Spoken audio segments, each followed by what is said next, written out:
Viva! Marco Olá. Neves, escritor, tradutor, professor, leitor, bom conversador, que já Vamos ver. sabemos, vamos ver.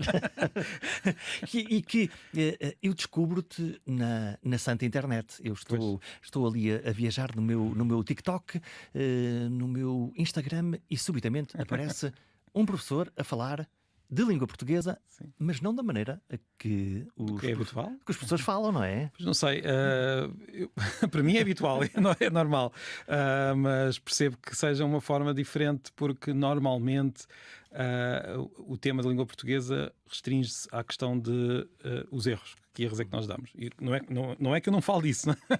Mas esse é um tema muito comum e eu se calhar falo outras coisas, não sei. E porquê que tu achas que nós estamos sempre...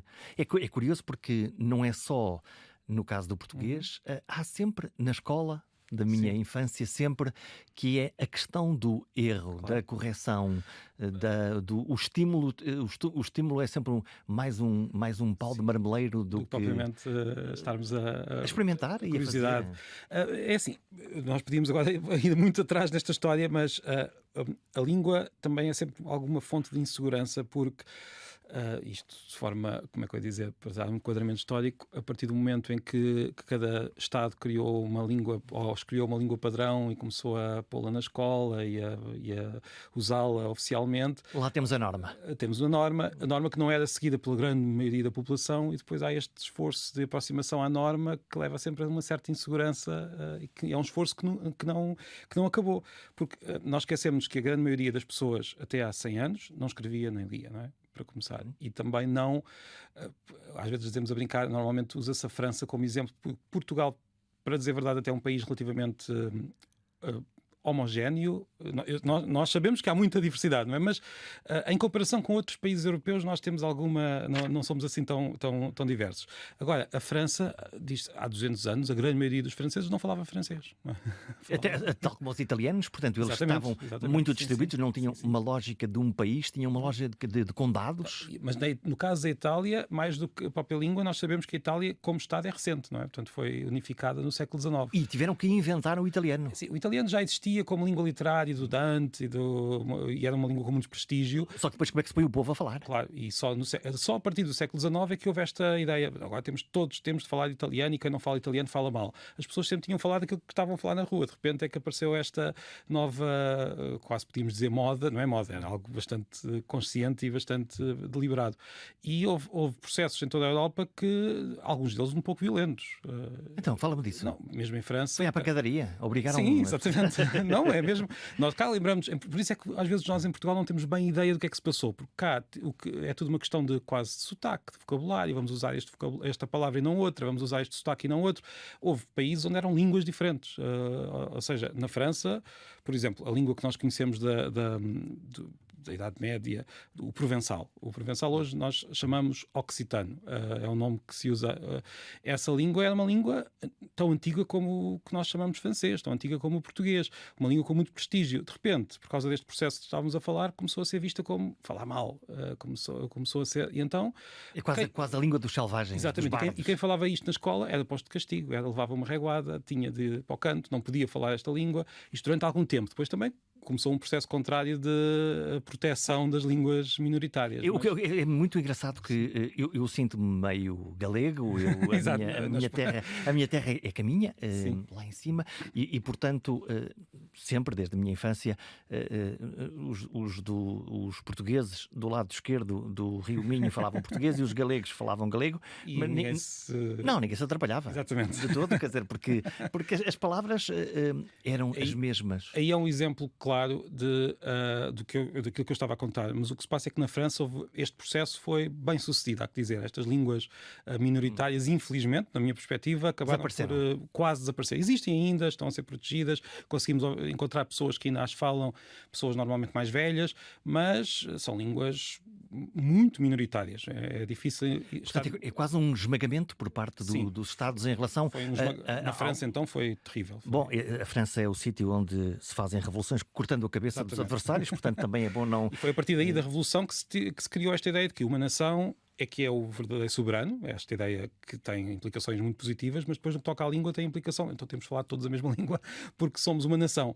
Na Espanha, o processo foi também muito violento e foi muito intenso, só que não teve o mesmo, ou seja, não conseguiu eliminar estas línguas. Houve uma resistência. Houve uma resistência muito grande, muitas vezes uma resistência não propriamente política, mas na Galiza nem sequer era uma questão de resistência. Simplesmente a população continuou a falar galego. Madrid está lá longe? Exatamente. Até há pouco tempo. Agora, quando eu nasci, quando nós nascemos, o galego era a língua de, se calhar, de 90% dos galegos. Hoje já não é bem assim, infelizmente. Houve um outro processo que já não é um processo tão consciente nem tão intencional por parte do Estado, mas houve um processo em que a própria população, apesar do galego ter passado a ser oficial, ter passado a ser ensinado na escola, ter passado a estar nas placas, de repente, e ironicamente ao mesmo tempo, a população começou a não usar o galego de forma tão intensa. Nós vamos hoje a Vigo e não é muito fácil ouvir falar galego. Não. O X, lá está, a Xente da Galícia. Nós vemos escrito e conseguimos falar e eles percebem. Mas já não o ouvimos. Já não o ouvimos na rua. Nas aldeias ouvimos. Eu tive a experiência de ir a algumas aldeias galegas, a uma escola de uma aldeia galega, e todos estavam a falar galego à minha volta. Quer dizer, eu sentia como se estivesse no norte de Portugal. Agora, se for a uma cidade como a Corunha, como o Vigo, já é difícil, já não ouvimos com tanta Há uma coisa frequência. curiosa, lá está, as fronteiras e as culturas e as pessoas estão próximas, e a cultura, no fundo, que é o que manda nisto tudo, e essa diversidade nas zonas de fronteira são de facto muito próximas. O Alto Minho e a Galiza, há uma continuidade até geográfica dos rios, dos vales, das pessoas, das tradições, da comida, da língua. Há uma história curiosa que tu contas que tem a ver com uma determinada zona, sim, entre o norte de Portugal e a Galiza, que... O culto misto. O culto misto. E o que é que este culto misto tem de... esta porção de território tem de interessante em termos linguísticos? Bem, isto é um fenómeno de fronteira, de raia, como estavas a dizer. Nós temos aquela ideia de que a nossa fronteira é mais antiga da Europa, e é muito antiga. Nós, quando olhamos para um mapa do século XIV, se calhar o único país que conseguimos reconhecer ali é Portugal, mas à distância, porque quando vamos ao pormenor, a fronteira teve acertos, teve algumas... não vais falar da Olivença, não? Não, hoje não. Não vamos tínhamos aqui um programa completamente diferente. Mas o que se passava ali é que havia zonas, esta ideia de que a fronteira é algo muito marcado no terreno, que nós vamos lá e vemos a fronteira no terreno, por vezes até é possível pôr um pé em Espanha, outro pé em Portugal. Isto é uma ideia relativamente recente. A fronteira era um pouco mais vaga, não quer dizer que não existisse fronteira, mas não era assim, não tínhamos digamos, aquele limite muito claro, com marcos de fronteira. Não há um risco nem um muro. Não havia um risco nem um muro, havia simplesmente esta terra paga impostos a Portugal, esta terra paga impostos ao reino vizinho. Agora, houve ali uma zona que, precisamente por causa disto, não se sabe exatamente, não se conhece exatamente por que razão é que aquilo ficou assim, mas 3 aldeias chamadas em conjunto o Couto Misto, que não pagavam nem impostos nem um lado nem o outro. Então esse é que é o segredo. Esse é que é o segredo. Se calhar lá está. Esquecendo deles. E a verdade é que, na prática, eles eram independentes. Independentes, eles nunca diriam somos um país independente. Isso também é um conceito muito moderno, não é? Mas não pagavam impostos a ninguém. Podiam ser espanhóis, portugueses, eram galegos, claro. Falavam aquilo que se falava de um lado e do outro. Ninguém tinha exatamente a ideia de que tens de falar português, ou tens de falar galego, ou tens de falar castelhano. Isso não era uma escolha que a pessoa fazia. Falava aquilo que sempre se falou, que desde a Idade Média. A verdade é que em 1864, não tenho aqui o ano apontado, mas tenho quase certeza que é esse, houve um tratado que dividiu esse terreno entre Espanha, o Reino de Espanha e Portugal. As pessoas não deixaram de falar o que sempre falaram, e hoje vamos lá, o que eles falam é aquilo que nós chamamos galego, mas que no fundo é o mesmo que se fala do outro lado. Portanto, não adianta à régua e ao esquadro tentar fazer essa fronteira linguística, porque depois há uma porosidade entre as pessoas. E é curioso, porque essa fronteira, lá está, com algumas pequenas alterações, esta fronteira é muito antiga, quer dizer, estamos a falar das fronteiras mais antigas do mundo. E, no entanto, curiosamente, dois advérbios, curiosamente, linguisticamente, a fronteira não teve grande reflexão reflexo ao longo de muitos séculos. Só agora nos últimos 50, 60 anos, é que, na verdade, se ergueu aqui uma barreira. E a barreira foi criada por dois fenómenos. Primeiro, o castelhano espalhou-se, o que nós chamamos espanhol no dia-a-dia, espalhou-se pela Galiza e é hoje muito falado. E, por outro lado, do lado português, uma certa forma de falar um pouco mais parecida com aquilo que se usa no Sul, não é? O que nós chamamos o português padrão, começou também a espalhar-se. E hoje a forma de falar do Norte continua a ser muito característica, mas já não é tão distinta como era há umas décadas. Olha, vamos falar de influências. Há se calhar na geração dos nossos pais, uma grande influência da literatura francesa nas palavras que nós importamos da língua francesa. Estava aqui a tentar lembrar-me de algumas que... Há tantas que nós já nem... à deriva, vamos imaginar, quando eu digo que algo está à deriva, vem do francês, não é? Tem a ver, em vez de dizer tem que ver, tradicionalmente nós dizíamos sempre isto tem que ver com alguma coisa. Com uma grande influência francesa, começámos a dizer tem a ver, e isto já está... Já lá está, já cá está, já foi incorporado. Já foi incorporado. Há muitas mesmo do francês. Portanto, e o francês tem outra questão, porque ias provavelmente dizer que atualmente a língua é a língua que tem a mesma função. E a saltar para o inglês e depois para o português do Brasil ou o brasileiro. Vou dizer que é português do Brasil. Mas há outra que falta aí. Então, até porque isto é bom para terminar a conversa anterior. Porque no século XVI, por exemplo, na altura de Camões, a língua da moda...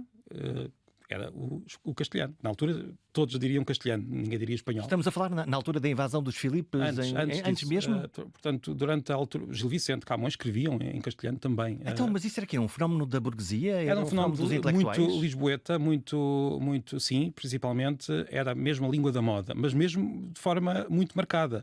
Camões usou muitas palavras vindas do castelhano nas suas obras, como todos os escritores faziam, quer dizer, não era nada particular dele.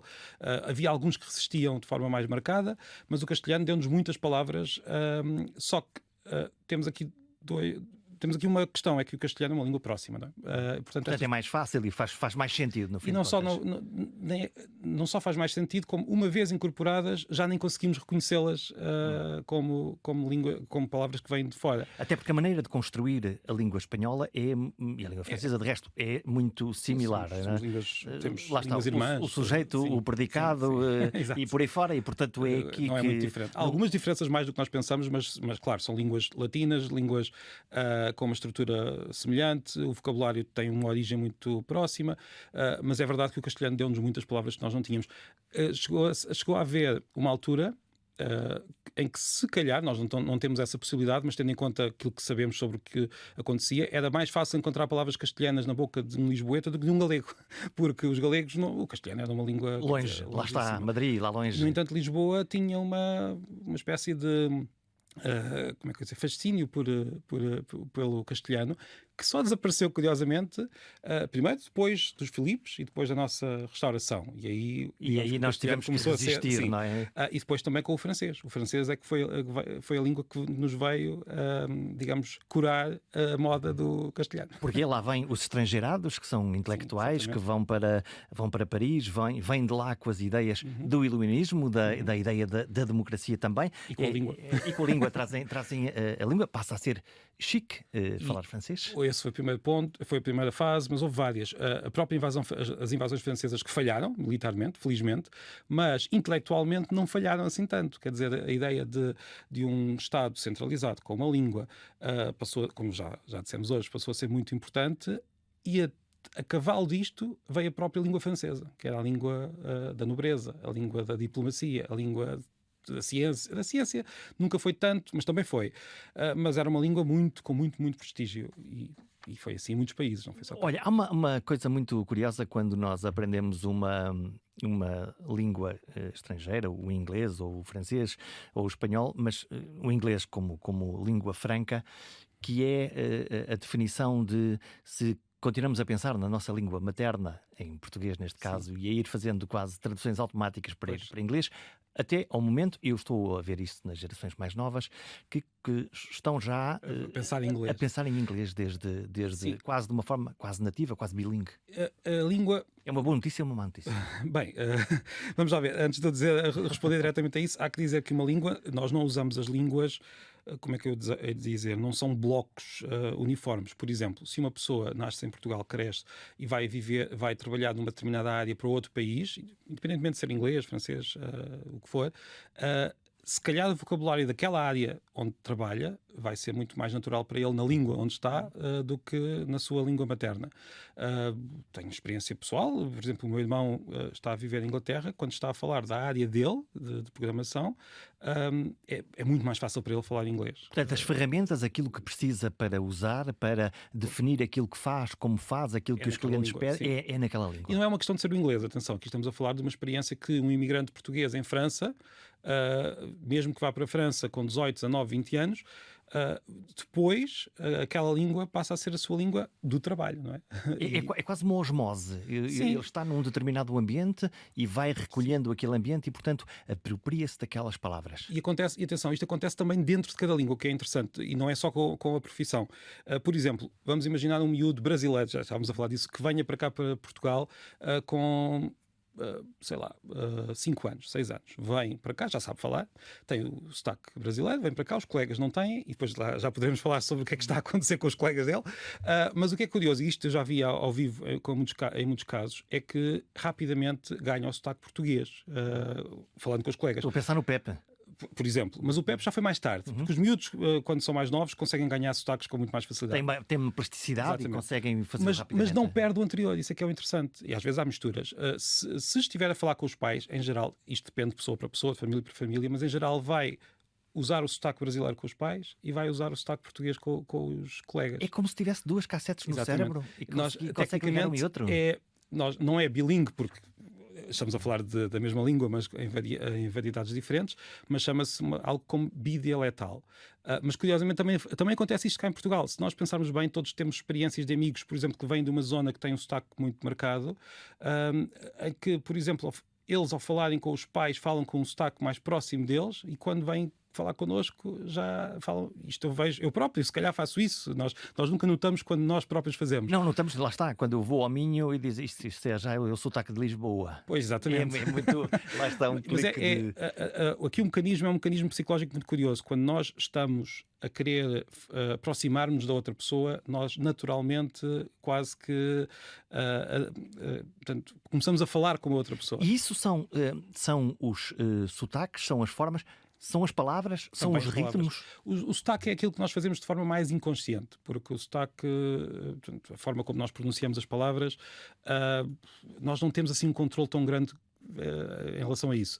Naturalmente, uma pessoa que venha para Lisboa começa a ganhar o sotaque de Lisboa, uma pessoa que vá para o Porto também ganha. Nem sempre as pessoas notam isto, porque é claro que o sotaque que nós chamamos de Lisboa, de forma muito imprecisa, não é? É mais visível, está na televisão, está na rádio, mas eu também tenho colegas que foram viver para o Norte e hoje eu não consigo distinguir o sotaque deles do sotaque de uma pessoa do Norte. Portanto, isto acontece com muita facilidade. Portanto, o vocabulário também acontece, mas a pessoa consegue controlar um pouco melhor aquilo que... Sim, porque há umas palavras que são quase palavras marca. Exatamente, as palavras que nós sabemos... O Morcão do Porto, estou a lembrar. São daquela... E a pessoa pode dizer, não vou usar estas palavras neste contexto, a não ser que esteja tão irritada, que aquilo sai tudo, não é? Olha, por falar em irritações, então e os palavrões? Não vamos dizê-los agora, para não? Podemos dizê-los, não tem problema nenhum. Não sei as regras aqui. Os palavrões... cabem no dicionário, cabem na língua. Estão lá, fazem parte da língua. Aliás, são das palavras mais antigas. O problema dos palavrões é que normalmente não aparecem na escrita. Mas quando aparecem, vê-se que não mudam assim tanto como as outras palavras. Estão ali sólidos ao longo dos séculos. Há uma dialética do palavrão? O palavrão existem praticamente, quer dizer, eu diria em todas as línguas, com forças diferentes e com origens diferentes. Normalmente vêm de partes do corpo humano, da religião, coisa que em português não funciona muito bem. Nós, em português, normalmente são partes do corpo humano ou insultos, aí é que temos os nossos palavrões, mas há muitas culturas onde os palavrões vêm da religião. Por exemplo... Fala-me disso. Na Suécia, eu não sei sueco, mas isso é o que acontecia. No próprio inglês, se nós vimos bem, tendo em conta aquele tabu que dizer o nome de Deus em vão implicava, a própria palavra my God era considerado swearing, ou seja, era dizer um palavrão. Era praguejar. Era praguejar. Tanto assim é que eu usei a palavra inglesa porque estava a falar do inglês, mas tanto assim era que existe em inglês aquilo que nós cá também temos para substituir os palavrões, que são aqueles palavrõezinhos como caraças, Sim. ou como bolas, ou como... São palavras que não são palavrões, mas estão lá a substituir. Então, Mas só para terminar, eles têm também isso para o nome de Deus. Tem gosh, por exemplo, my gosh. My gosh. É o caraças para Deus. Olha, mas essas palavras, as palavras supostamente são todas iguais, elas de alguma maneira não são todas iguais, não é? Não são todas iguais, mas porque Tem uma carga? Tem uma carga muito forte, tem sempre uma carga. Nós sabemos disto.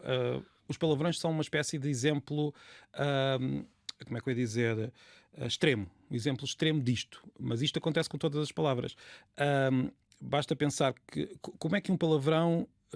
há muitos estudiosos de palavrões que existem pessoas que estudam palavrões e há sempre aquelas, como é que eu ia dizer, discordâncias sobre exatamente o que é um palavrão. Bom, eu quero imaginar uma discussão académica sobre dos académicos sobre palavrões, ou uma tese de doutoramento. Existem muitas. Existem. Isso é tão bom. Mas o palavrão, em geral, está, digamos, no cérebro num sítio mais primitivo. Está lá guardado num sítio mais primitivo. Mas como é que ele lá ficou? Ficou lá precisamente pela reação que as pessoas têm ao palavrão. Ou seja, é uma espécie de pescadinha de rabo na boca. Alimentamos um tabu sobre aquela palavra. E o tabu enterra a palavra numa parte mais primitiva, e por isso é que nós, quando damos com o pé na porta, dizemos um palavrão quase como se fosse um grito, como se fosse uma expressão animalesca, e no entanto é uma palavra, não é? É uma palavra culturalmente mas tem uma energia quase de libertação. Tem de libertação, precisamente nós não a podemos dizer sempre. E ali temos um bom pretexto para poder dizer, e dizemos às crianças, cuidado, pimenta na língua. Exatamente. Lá estão as expressões, aparecem as expressões. Mas eu disse que isto era um caso extremo, mas todas as palavras têm o seu valor e têm têm a sua marca social, a sua marca, palavras que nós se calhar dizemos e criam sensações nas outras pessoas e em nós. Até os sotaques. Há pessoas que não gostam de um determinado sotaque. Que não gostam? Sim, que que acham que é uma forma, sei lá, rude de falar. Sim. Isso é uma ideia tão inscrita na cabeça de algumas pessoas, muitas vezes não por culpa delas, que é muito difícil ultrapassar isto. Estava-me agora a lembrar de uma palavra que agora está até muito nas notícias, por outras razões, que era uma palavra que representava sempre algum choque e nunca consegui compreender porquê, que era a palavra parir. Sim. Que sim. É o nome técnico que os médicos dão, sim. É o nome que o povo dá, porque é parir. Mas hoje tem esta... Mas tem essa conotação de tentar, não, foi nascer, foi dar à luz, sim. foi... É como a palavra morrer, nós também tentamos sempre arranjar eufemismos. Parece que arranjamos eufemismos para nascer e para morrer, o que é curioso. Para os fenómenos extremos da vida, sim. Nós arranjamos uma maneira de aplainar a linguagem. Exatamente, porque tendemos sempre a fugir.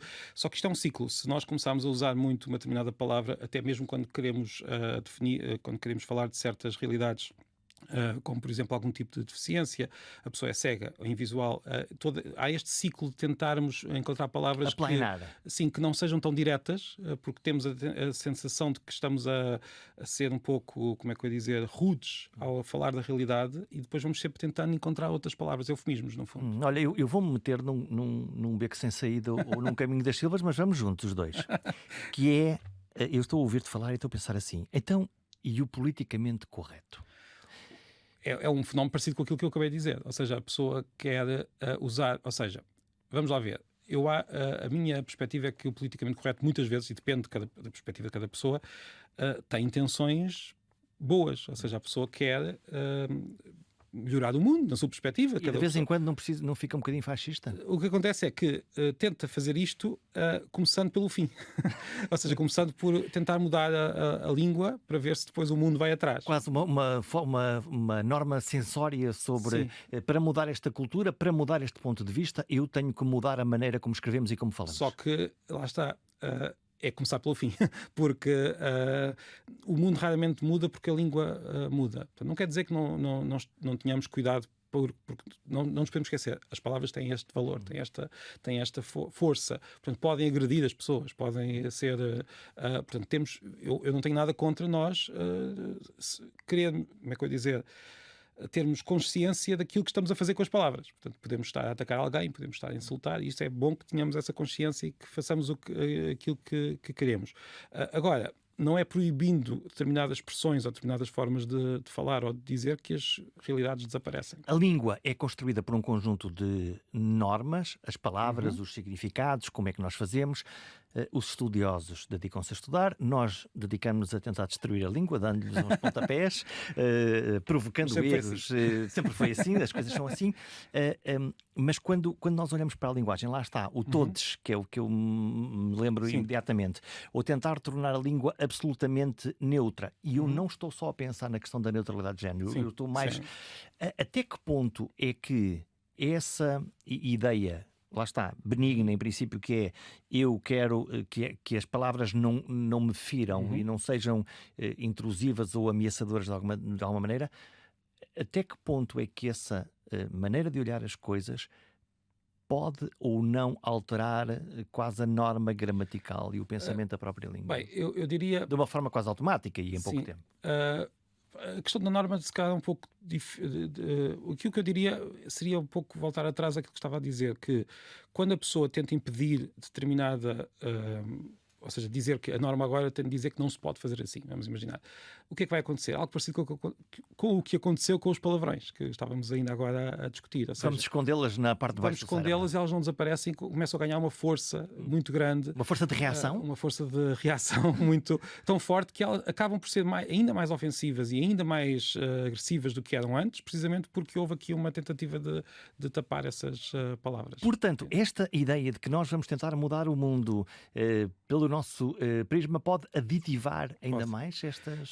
Nota-se isso, nota-se como por vezes mesmo em certas aquilo que nós sabemos que muitos destes movimentos e destas discussões têm o centro nos Estados Unidos. Pronto, é daí que vem, sim. Vem daí. Muitas guerras culturais, por vezes vê-se hoje, quando nós olhamos até para as redes sociais, onde estas guerras são muito visíveis, eu até tenho a teoria de que são muito visíveis precisamente porque as pessoas não estão de corpo lá presentes e por isso tudo... é mais fácil entrar nestas... Mas isso é outra discussão. O que nós vemos é que, por vezes, certas expressões que poderiam ser consideradas vagamente ofensivas ou há umas décadas, hoje são usadas de forma muito mais agressiva e muito mais ofensiva até do que no início. Os americanos com a palavra nigger, por exemplo, negro, que é claramente nós não poderíamos, numa rádio americana... Era dramático poder... Mas é curioso como até os próprios negros americanos fizeram uma coisa muito curiosa, que é precisamente... desmontar a palavra. Eles próprios usam para lhes tirar...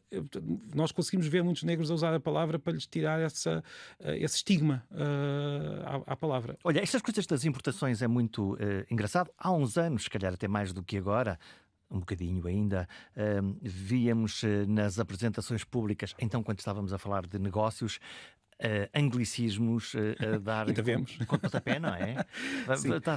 Há sempre uma frase em português, 3 expressões em inglês. Eu diria que vamos só separar aqui 2 questões. Uma questão de os estrangeirismos podem ser evitados, não podem ser evitados na sua totalidade. Todas as línguas os têm, andamos sempre... O inglês também tem palavras portuguesas e nós até achamos muito engraçado. Portanto, o contrário... Aqui, o problema aqui, e eu acho que há 2 problemas, um deles mais difícil de resolver, porque, mais uma vez, nós não podemos pôr a língua à frente do que se passa no mundo. O primeiro problema é uma questão de... É como a dieta. Nós podemos comer de vários sítios, mas se só comermos uma coisa, temos um problema. Andamos por isso a comer demasiado inglês. Exatamente. O inglês a nossa alimentação é quase como se estivéssemos todos os dias a ir ao McDonald's, e se calhar aqui é uma associação.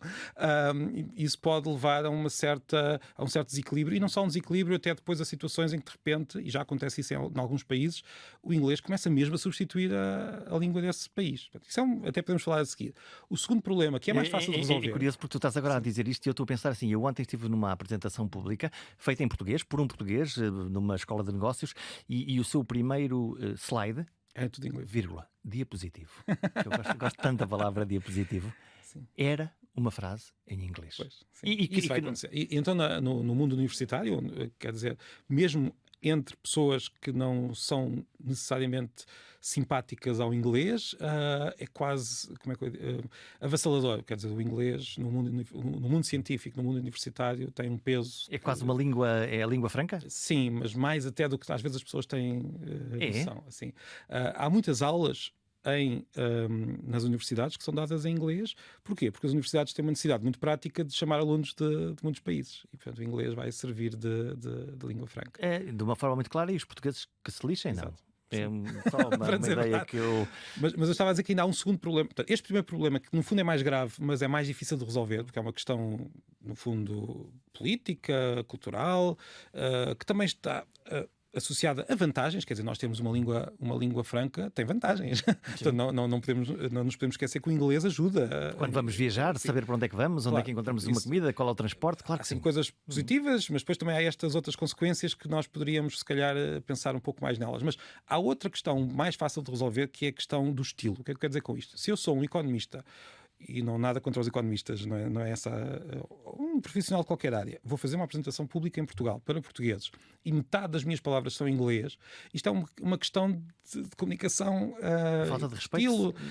Eu nem quero chegar a esse ponto. Não cuidas da tua audiência, se elas têm um código que é falar português. Porquê? E é um problema parecido com aqueles especialistas que não conseguem descer à terra e falar com as pessoas que não são especialistas. Não necessariamente, não é tornar as coisas mais simples. É uma demonstração de... Este podcast chama-se Pergunta Simples.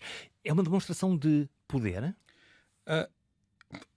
Eu não quero ser tão, como é que eu ia dizer, pode ser em muitas situações, mas às vezes é mesmo só falta de capacidade de comunicar com quem está à nossa frente. Porque não é só a questão do uso do inglês, é o perceber que há certas palavras que entre os pares querem dizer uma coisa, mas se nós estamos a falar com outras pessoas, temos de saber traduzir. É uma questão de tradução. E quem está a ouvir não domina o código, não domina aquela expressão, não percebe sequer a nuance que e isso é verdade, não tem o poder suficiente para dizer, olha, desculpa, eu não percebi nada do que está a dizer. Em princípio, eu estou-me a sentir estúpido, está-me aqui a dizer uma coisa que eu não consigo perceber do que é que está a dizer. Portanto, é uma questão de tradução, lá está. Tradução aqui tanto pode ser do inglês. Eu sei que estávamos a falar de inglês, mas eu estou aí mais longe do que isso. Mesmo falando só português e mesmo evitando todas as palavras inglesas, se isso fosse possível, poderíamos ter o mesmo problema. Poderia haver uma pessoa que falava de tal maneira que a audiência não a compreende. Estou aqui a pensar naquele médico super especialista que fala exatamente dessas palavras que nós todos não dominamos. Olha, há aqui um novo mundo, é um mundo das redes sociais, da eletrónica. Até agora nós falávamos ao telefone ou ao vivo, estávamos com os nossos amigos, com as nossas pessoas, e hoje apanhamos-nos cada vez mais por uma questão prática, e se calhar ocupa menos tempo, a trocar mensagens. Sim. De resto, nós começamos assim, a trocar as mensagens quando foi para combinar isto. O raio do problema é que aquilo que está escrito numa mensagem difícil. É difícil às vezes de interpretar. Sim. Às vezes não era bem aquilo que a gente queria dizer. Nós muitas vezes dizemos que a língua está com muitos problemas, e estará, e sempre esteve, e é uma discussão. Mas há aqui, na nossa época, precisamente na nossa época, estamos a viver uma fase de transição que é particularmente perigosa nesse sentido, na minha opinião. Eu não acho que a língua, no que toca à gramática, no que toca ao uso, esteja particularmente a passar por uma fase diferente do que já passou. Não tenho essa perspectiva. É uma língua a ser usada por pessoas mais diferentes, ou seja, de contextos como é que eu ia dizer, que vêm de sítios mais diferentes, e por isso tem mais, às vezes, há uma certa tensão linguística, mas isso é uma questão diferente. O que eu quero dizer é, nós, para dar uma certa perspectiva histórica, nós estamos a viver a primeira época, nos últimos 50, 60 anos, em que a grande maioria da população do mundo, e aqui estou a falar do mundo, sabe ler e escrever. Mais de metade da população sabe ler e escrever. Isso não acontecia antes. Ou falavas, e ouvias, ou ninguém não houve um grupo de pessoas que sabia ler e escrever. E esse grupo de pessoas é o mais visível. São as pessoas que escreveram os livros que nós lemos, que escreveram os relatos que nós conhecemos, e portanto nós temos aquela sensação que as pessoas, mesmo que nós saibamos conscientemente que não era assim, nós olhamos para a época de Camões e nós conhecemos aquilo que foi escrito por quem escreveu. 3% da população. Uma percentagem minúscula da população. A maior parte da população nem sequer... Se nós aterrássemos no século XVI e se fôssemos para o interior do país, a maior parte das pessoas nem sequer sabiam que eram portugueses. Lá está. Nunca tinham ouvido falar deste conceito. E o rei lá mandava os arautos que Sim. chegavam ao centro da aldeia, abriam e diziam aquilo vão ao- pagar mais impostos. É desde o Exatamente, e as pessoas sempre. teriam de pagar, mas nem sequer sabiam de onde é que aquela pessoa vinha, se vinha de um lado, se vinha do outro. A maior parte das pessoas não teria sequer noção, tinham noção muito precisa do que faziam da sua terra. Não eram pessoas, ao contrário do que se pode dizer, não eram pessoas ignorantes, eram pessoas que conheciam muito bem o seu mundo. Não eram estúpidas, não sabiam, era apenas ler. É assim, não eram ignorantes do seu mundo, não eram estúpidas, certamente, não sabiam ler. Também não era muito necessário, não era nada de muito importante. Hoje vivemos numa época, primeiro, em que, infelizmente, ainda há pessoas que não sabem ler, não muitas, mas ainda há. Agora, é absolutamente impossível viver saudavelmente em sociedade sem saber ler e escrever. Mas agora lá está, nos WhatsApps, eu estou a pensar na geração mais jovem. Em primeiro lugar, usam palavras cortadas, siglas, usam grafismos que não têm a ver com a maneira como nós escrevemos as palavras. Sim. Isso porquê? Para começar, estamos a viver nessa tal época em que nós podemos conversar e, digamos, conviver pela escrita. Por exemplo, era difícil, quer dizer, sempre houve cartas, não é? Entre quem sabia escrever, mas as pessoas não namoravam muito pela escrita. Escreviam as cartas, mas era algo que se fazia de vez em quando. Hoje, dois miúdos que namoram escrevem o dia todo, WhatsApp, o que for. E por isso a escrita tem uma presença. As pessoas, sempre que eu digo isto, alguém me diz: então, mas agora já estão sempre a enviar mensagens de voz. É verdade, isto vai para trás. Mas na realidade, continuam a escrever mais. Parte é escrever mais, sim. Continuam a escrever mais do que propriamente nós escrevíamos naquela idade. Eu dou para mim muitas vezes a dizer: já estou farto de dar ao dedo, então ligo à pessoa. E é muito curioso, dependendo da geração, atendem ou falamos mais tarde. Se eu fizer isto com o meu filho ou com a minha filha, muito provavelmente tenho diz. Eu faço uma pergunta e tenho um S ou um N tenho a mesma experiência com... e vai-te embora que eu tenho outra coisa para fazer. Os códigos de comunicação são diferentes até entre as gerações. Mas ainda a falar das abreviaturas, aí eu tenho também que dizer que há outro fator que nós nos esquecemos, que a escrita é material, não é? Material. Mesmo digitalmente é material. Isto é um espaço que ocupa. O que se passou foi, durante algum tempo, nós tínhamos os SMS, que já não são a forma privilegiada. E que eram caros. Eram caros e eram limitados. Eram como os telegramas. 160 caracteres. Um pouco como no Twitter também, o atual X, não é? Tínhamos um limite que empurrou algumas gerações, incluindo a nossa, a ter de escrever com abreviaturas. Coisa que já se tinha visto anteriormente. Há um sinal de trânsito muito antigo em Lisboa que muitas pessoas dizem, e nunca vi nada em contrário, que é o mais antigo sinal de trânsito no mundo. Mesmo que seja um mito, é uma bela história. É uma bela história e é de facto muito antigo. Eu por acaso andei a investigar e não há sinais que sejam mitos. Então, onde é que está esse sinal? Que agora não me lembro do nome, mas está em Alfama. Podemos lá ir visitar um dia destes. Mas esse sinal, escrito numa pedra, era um sinal. Não havia propriamente o código da estrada, portanto aquilo é uma descrição. Quem vem ali da rua tal, que agora não me lembro exatamente, tem de dar cedência de passagem, e aquilo está bastante escrito, é bastante longo, porque de Sua Majestade El Rei manda que quem vem... Aquilo, quando chegaram ao final da pedra, já não tinham pedra. Quase um decreto-lei. Era quase um decreto-lei numa pedra, mas a certa altura a pessoa que estava a fazer aquilo chegou ao final e já não tinha pedra, e vê-se que a letra começa a diminuir e as abreviaturas começam a aumentar, e temos abreviaturas só para conseguir pôr lá o sinal, o que quer dizer que era uma questão de espaço, não tinha espaço, e isso aconteceu com os SMS. A verdade é que hoje no WhatsApp nós vemos abreviaturas na mesma, mas já não tanto. Ou seja, as pessoas agora, já está a expandir a língua outra vez. Até mais. Às vezes até escrevemos mais do que é preciso. Pomos mais símbolos, pomos os tais... Os emojizinhos. Se a pessoa escreve uma coisa assim, sem qualquer pontuação ou só com um ponto final, nós até achamos, bem, está zangada. Esse é que é o ponto. É que uma coisa que nós dizemos cara a cara, nós conseguimos avaliar o tom de voz, lá está, temos comunicação, o gesto, a faces, as sobrancelhas, conseguimos perceber imediatamente se aquela pessoa está zangada, está feliz. Na escrita não conseguimos. E na escrita não está. E isso é daí também que vêm os emojis. Para tentar salvar isso? Sim, porque as pessoas dizem, isto é uma forma mais primitiva de escrever. Não é bem, porque nós raramente, a não ser por brincadeira, nós só usamos emojis. Isso é relativamente raro. Nós usamos precisamente para tentar substituir...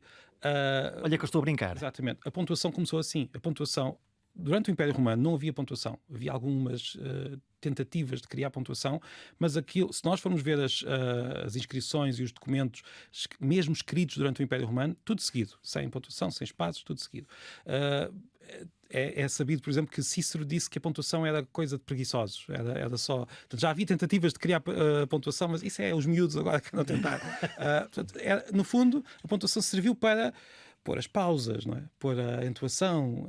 Portanto, ensinar ao outro como se deve ler a frase que nós escrevemos. Exatamente. E depois apareceu o Saramago, que decidiu subverter aqui estas coisas. Mas tem vírgulas. As pessoas dizem sempre que o Saramago não tem vírgulas, mas ele usa muitas vírgulas. É um mito. Não usa as outras. Usa pontos e usa vírgulas. Só isso. Então porquê que aquela escrita nos...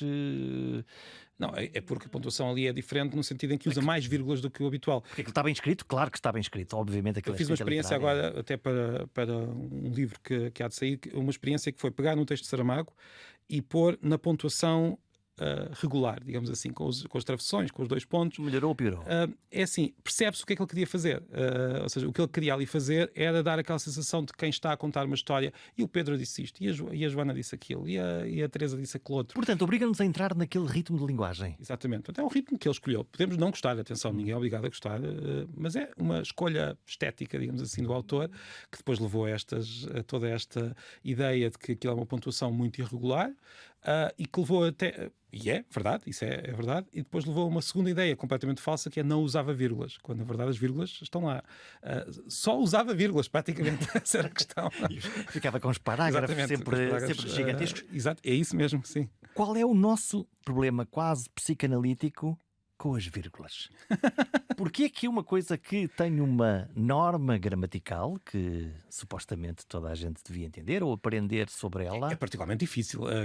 Do ponto final nós conseguimos...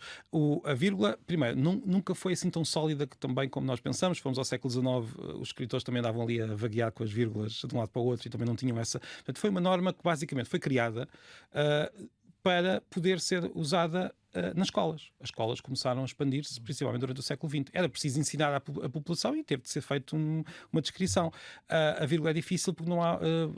se eu, como já tentei fazer e já fiz, tentar sistematizar essa norma, temos não sei quantas... Há várias normas. Não, temos não sei quantos pontos, uns 10, 11, 12 pontos para conseguirmos perceber onde é que pomos a vírgula. Não, é normal que seja difícil. Portanto, não é... Agora...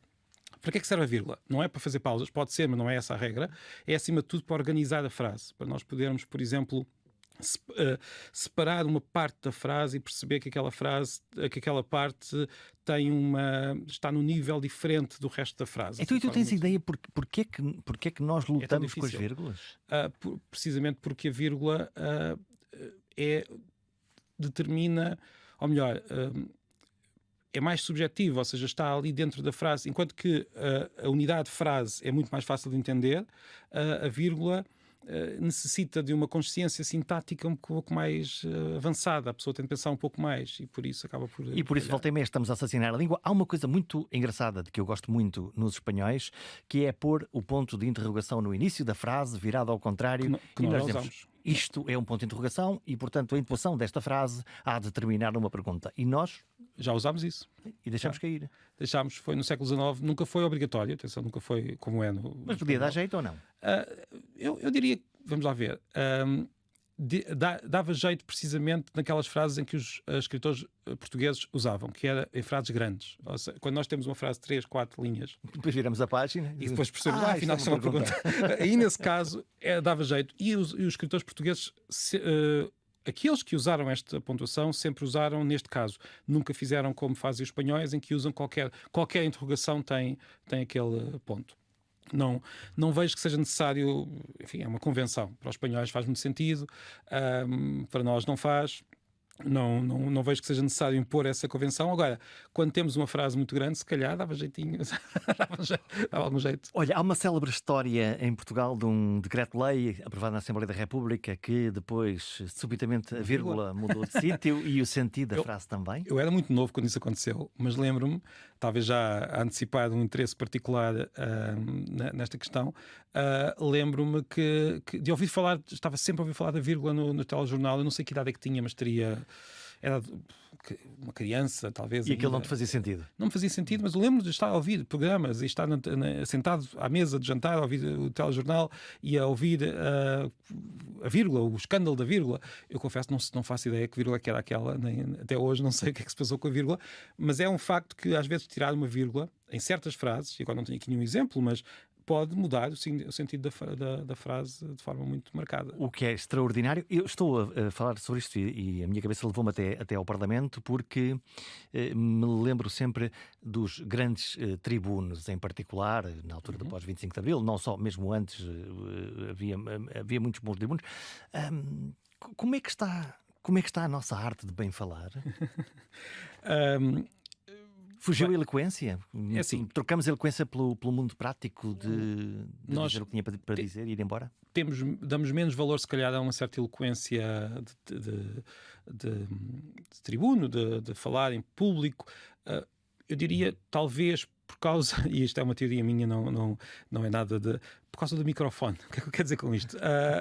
Eu imagino, ainda há uns tempos estive no Parlamento, numa pequena visita, e estava no plenário, que não é assim tão grande como às vezes nós imaginamos, mas é grande, quer dizer, tem alguma dimensão. E eu estava a imaginar, o mundo no século XIX, o mundo do século XIX, não, aquela sala no século XIX, sem microfones, sem nada. A pessoa tinha de saber colocar a voz. Onde os deputados se levantavam para ir até à zona central para falar diretamente. Exatamente. E muitas vezes usando, lá está, as palavras todas, algumas delas, francamente, insultuosas no Parlamento, estão nas atas. Quando alguém diz que hoje os deputados insultam-se uns aos outros, não é de hoje. Aquilo é até bastante mais violento. É uma tradição. É uma tradição. Mas tinham esta necessidade de clareza, de estrutura, de chamar a atenção sem o microfone. Claro que não é o único fator, estou a exagerar, mas essa necessidade hoje já não é tão visível. Todavia, a mim pelo menos dá-me gozo ouvir alguém que bem fala. Pode ser um político, pode ser um padre a dar um sermão. Essa arte do bem falar é uma coisa quase encantatória. Sim, é verdade. Eu aqui diria que há uma diferença cultural entre vários países. Por exemplo, se nós formos aos países anglo-saxónicos, e na França também, tanto quanto sei, também acontece isso, há uma certa importância na aprendizagem de falar em público.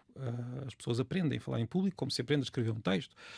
Aliás, nós todos sabemos que há uma tradição grande de fazer debates simulados na Inglaterra, por exemplo. Nós sabemos, por exemplo, que políticos como Barack Obama tinham uma oratória particular que era muito bem vista e que vê-se que tem um certo grau de artificialidade, mas que é bem visto, que é algo que lá está, temos aquele prazer de estar a ouvir alguém falar bem. Em Portugal, eu não me parece que haja um investimento tão grande em ensinar a falar em público. Também não estou a dizer que são os professores que têm culpa disto, não tem nada a ver com isso, antes pelo contrário. Sim, mas habitualmente nós não nos lembramos na escola de ter esse. Não está nos programas, mesmo que esteja. Quando não conheço, quer dizer, não me lembro todas as linhas dos programas, mas não é algo que os alunos treinem a falar em público. E portanto é difícil que eles consigam chegar a um nível de excelência, porque Sim, não há esta tradição tão forte em Portugal. Poderia haver. Temos outras, quer dizer. Todos os países, todas as culturas têm as suas preferências, têm as suas falhas. Este ponto, se calhar, nós poderíamos melhorar um pouco, tentar falar um pouco melhor em público. Não, porque há esse lado estético de que estavas a dizer, porque não é só uma questão de comunicação, porque a comunicação podemos fazer de várias formas. Há um prazer, há um certo prazer na fala e na escuta. Oratória, até na estrutura, quando muitas vezes nós dizemos nós não podemos usar muitas repetições, e é verdade, na escrita as repetições ficam terríveis, mas na oratória às vezes a repetição é precisamente o segredo, estar ali a dizer e o 2 e dizer frases que são parecidas mas que mudam ali qualquer coisa e o que muda... É como a música na poesia, no fundo, há ali um determinado... Repetição com diferença, ou seja, repetição, mas o que vem a seguir já é dito de outra forma e já começamos a perceber onde é que a pessoa quer chegar e ela está a dizer isto e depois diz aquilo e está a acrescentar. Há estes truques. Está a levar-nos no fundo nessa, a embalar-nos nessa forma encantatória, não é? Está a encantar-nos com a voz e com o ritmo. E isto estuda-se, isto treina-se cá há uma certa ideia de que nós temos de ser muito mais, como é que eu ia dizer, naturais. E este ser natural, por vezes, confunde-se com improvisar. Lá se vai a magia das coisas. Olha, o acordo ortográfico veio salvar mais isto? quantas horas? Veio salvar isto ou veio atropelar definitivamente? Nós começámos há pouco a nossa conversa. Eu comecei por dizer que o grande tema, ou melhor, estávamos a conversar e eu estava a dizer que um dos grandes temas de quando falamos português é os erros. Nós falamos sempre de erros quando falamos do português. O outro grande tema sobre o português é o acordo ortográfico.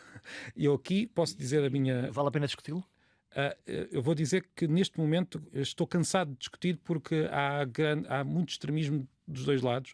A questão já está um pouco cansada, mas eu vou dizer a minha opinião. Eu acho que o acordo ortográfico foi desnecessário e tem problemas técnicos muito Portanto, foi um ato político e não um ato que a língua estivesse a precisar. Não, porque vamos lá ver. O que é que o acordo ortográfico tentou fazer, e mesmo assim de forma...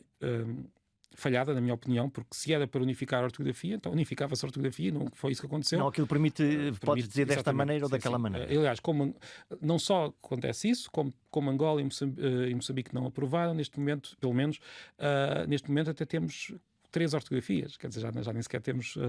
mas a questão não é essa, a questão é... as diferenças que existem ou não existem entre português de Portugal e português do Brasil são outras. Quer dizer, a ortografia era um pormenor. Bastava ter dito que a ortografia brasileira e a ortografia portuguesa são ambas legítimas para a nossa língua. Há duas formas de dizer a mesma coisa. Continua a haver duas formas, não é? Por isso, na prática. E eu sempre li livros brasileiros. Sempre gostei, até aliás, muito de ler livros brasileiros. Então e as traduções?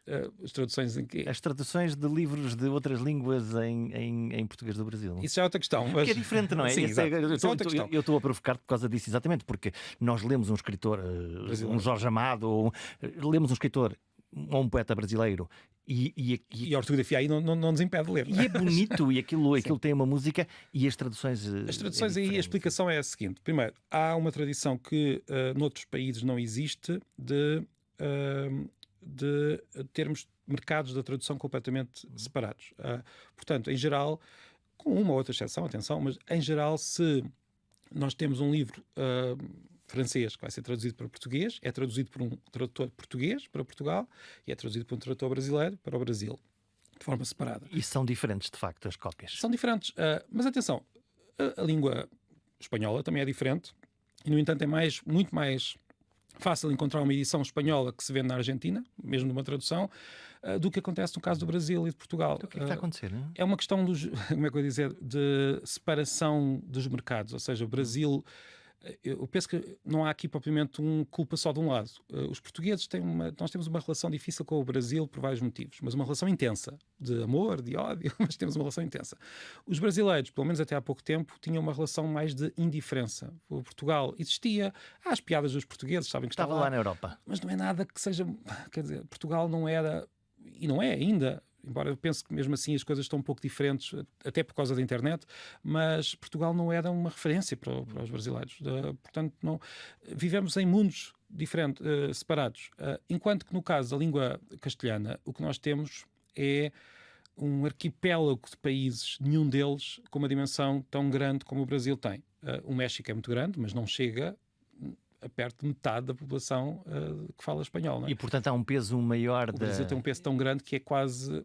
Para o Brasil, o resto dos países que falam português são um pormenor. Tem a ver com essa dimensão. Olha, nós estamos praticamente a fechar. Vi um teu episódio muito curioso do teu Instagram que tinha a ver com a maneira como se escreve. E a maneira como se escreve, se escrevemos da esquerda para a direita, como habitualmente acontece, da direita para a esquerda, como também existe, nomeadamente dos países árabes, e subitamente tu sacas um coelho da cartola, e foi isso que me fascinou, que é, e há aqui uma maneira de escrever em que cada um escreve para o lado que lhe apetecer, no fundo. Estou aqui a caricaturar. Sim, mas... Bustrofeden tem um nome pomposo. Exatamente, é um nome grego, porque muitos textos gregos antigos, mais antigos ainda do que os gregos, tinham esta forma curiosa de escrever.